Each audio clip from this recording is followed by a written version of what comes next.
देश तथा विदेशमा रहनुभएका मलाई अनि हाम्रो कान्छी भुन्टी सिरियललाई धेरै माया गर्नुहुने आदरणीय दर्शक महानुभावहरू नमस्कार।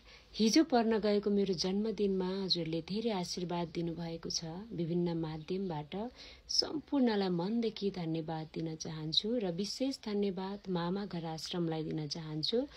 गएका वर्षहरूमा चाहिँ यो वर्ष पनि कुनै आश्रममा गएर आफ्नो जन्मदिन मनाउने मेरो चाहना थियो, तर अब आफूसँग सानो नानी भएको कारणले गर्दा धेरै टाढा जान सहज थिएन। त्यसैले मैले नजिकै आश्रम हेर्दै गर्दा मामाघर आश्रममा पुगेँ र त्यहाँ रहनुभएका लगभग 80-85 जना नानी बाबुहरूसँग आफ्नो जन्मदिन मनाउन पाएँ र उहाँहरूले धेरै माया गर्नुभयो।